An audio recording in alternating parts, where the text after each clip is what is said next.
into fourth place ahead of Dave Watson. Well, Dave Watson, a young man. There's Dave Thorpe, number 5, the leader.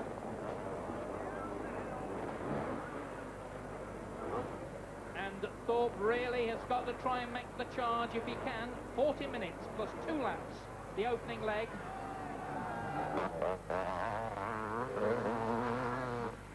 And Dave Thorpe was saying yesterday that there's Carlquist. Hakan Carlquist now closing on Lawrence Spence. This is the race leader in your picture, Dave Thorpe.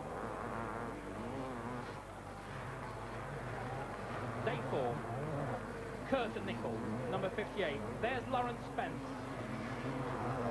Hakan Carlquist behind. Then it's Georges Jobet beginning to make his move, Dave. Yes, this is the all-important part of the race. You need a good start, but then you must try and settle into a routine, a nice rhythm, because there's a long, long race ahead. But Carlquist has moved up there to 4th, and he looks to be going well.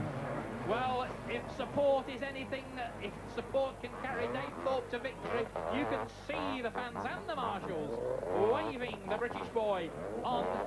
Kurt Nicol still going well, Lawrence Spence still holding off Carlquist. Then Jobet in 5th place. And I think that was Malherbe there beginning to move up, David. I didn't see. I thought it was Sintonen, actually. And certainly we've got to start looking on the lap chart to see where Andre Malherbe is. But this is Dave Thorpe. He was right with the leaders until he went to the United States and Canada. Scored just 14 points there from a possible 80, and that really was the time, the moment that he lost, realistically, his chance of winning the World Championship. Well, he's in with a good chance of closing the gap on the injured Eric Gabars. He is 16 points behind Gabars going into today's meeting. Thorpe on the downhill descent, the Hawkstone Hill. And Malherbe is 9th at the moment, and that's still not putting Malherbe out of the picture, is it, Dave? No, not at this stage of the race. Malherbe's a very cagey rider. He'll keep pressing on for the whole 40 minutes. So, Thorpe, the leader, chasing. So, Dave Thorpe, the British boy, going well out in front, leading British boy Kurt Nicol in 2nd spot. Lawrence Spence, the Northern Ireland rider, is in 3rd spot, and Hakan Carlquist, on his comeback, is in 4th place. That's the scene here at Hawkstone.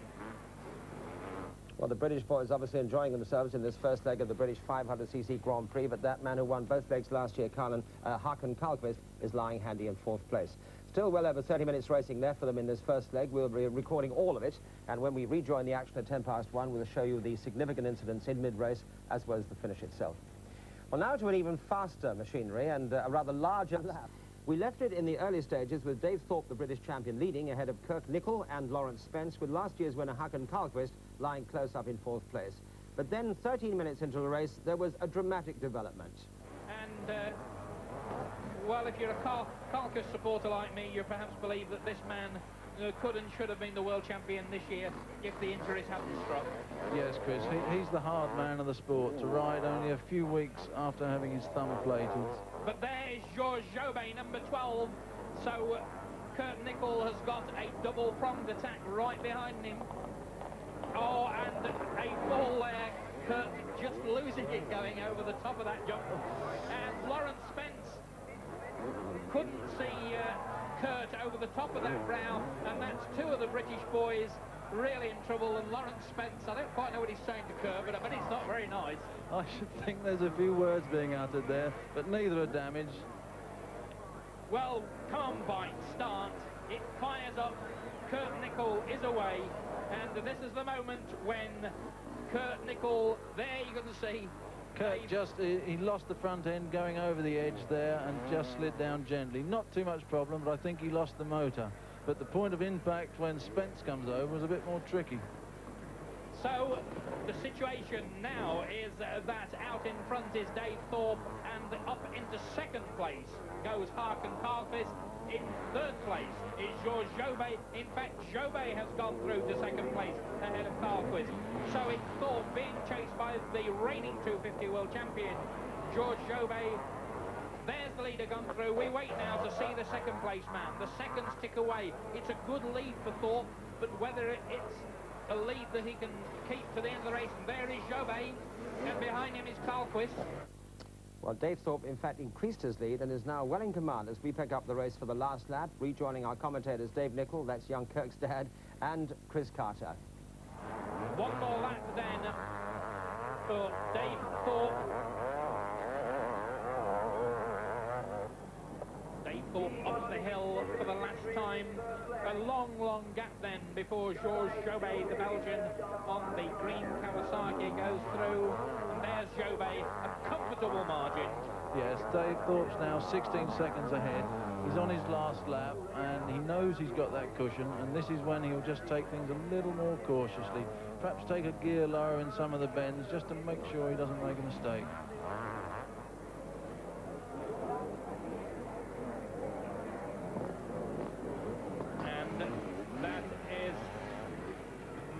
That's Carlquist in fact, and there's Dave Thorpe. Dave Thorpe on his final lap.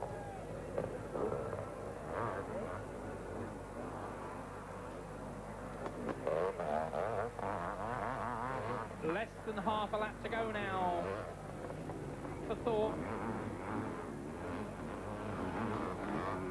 From Woodley near Reading in Berkshire. Been a Honda rider for the past 2 seasons. Was the 250cc British champion in '82, the 500 British champion last year, and a rider who gets better and better almost every month.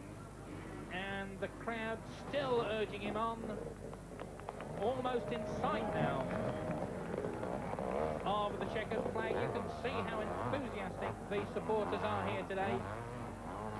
And spare a thought, for, while we're talking to supporters, for the 2 busloads of Eric Gabor fans who came over from Belgium to see their man ride and didn't. So a coach ride from Belgium to see Eric Gabor's, and a poor man injured himself in practice.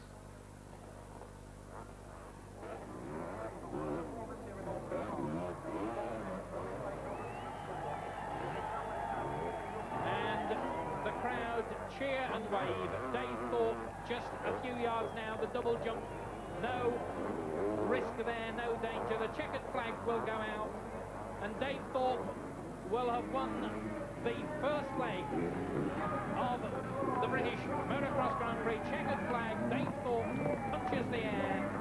An excellent ride.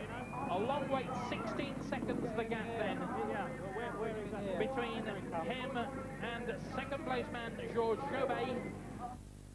Third, by the way, was André Vromans of Belgium. Fourth was the world champion Hakan Carlquist. And after his triumph, Dave Thorpe spoke to Paul Fowler. Dave Thorpe, a magnificent ride, the second Grand Prix win of the season. How do you feel? Obviously, I'm very pleased to win it in front of the home crowd. Kurt helped me really at the beginning because he got away with me and he held him up a little bit, which enabled me to get away a little bit. But I was very pleased the way it went. I felt good at the end, so keep my fingers crossed for the next race. And you had no problems at all throughout the race? None at all. The bike was good, you were fit? Yeah, the bike ran perfectly, and I only made a few mistakes. And the crowd was superb, you know. They were cheering me on every inch of the way. It's really good. How much help did you actually get from this crowd here at Hawkstone Park? Oh, they were tremendous. There wasn't a section of the track, really, where they wasn't cheering me on. Very good. And now forward to the second leg this afternoon. How do you feel about that? Well, I'll go back and have a sleep now, and hopefully I should be all right. I feel real good. Dave Thorpe, thank you very much. Good luck for this afternoon. Well, now let's have a look at the stats.